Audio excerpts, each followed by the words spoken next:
Doktor Valdet, po ashtu një prej mantelbardhve që në luftë nuk u trembe asnjëherë dhe shkove aty ku kishte nevojë.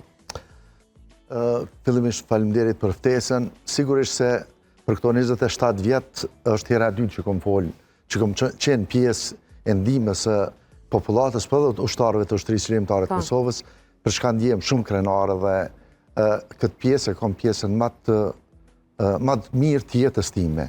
Përkundër asaj se kam shërbyer edhe në misione tjera jashtë vendit, po kjo është pjesa ku i kam shërby popullit tem. U përmend disa herë shoqata humanitare Nona Terez, unë si mjek realisht me diplomë nga Sarajeva, i ndjeri doktor Ganiu filloi me mbo hajgare, tha qysh po vjen dhe punu Nona Terez kur ti e ki diplomën valide. Kuptohet se këto ishin batuta dhe format shprehjes mlefit ndaj atyre që i kishin largu kolegë tonë nga puna, edhe në një mëngjes më thirr një kolegë që tani gjendet në Gjermani, është mjek, është kirurg, neurokirurg, dhe më tha me vajzën e axhës ti, a mund të shkoj t'ju jap shërbim në fshatin Majac, këtu afër Podujevës, ushtarëve, me që kanë edhe ushtarë të lënduar. Kuptohet me shumë kënaqësi, po unë nuk e disha se formën se si do të shkoj. Keni parasysh se unë e kisha edhe vllaun në ushtar në Koshare, po vetë nuk isha pjesë direkte.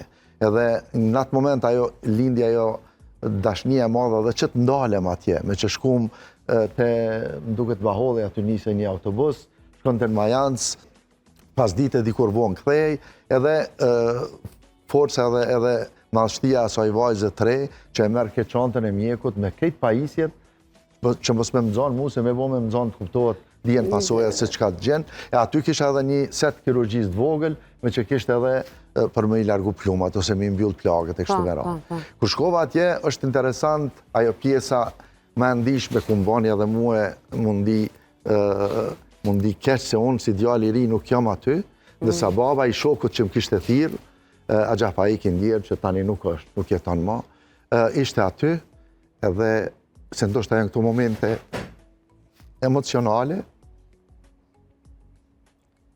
kërkoj falje, kërkoj ndjesë. Janë emocionet sinqerta që i keni përjetu, doktor Valdet, edhe na nuk mundemi me harru këta.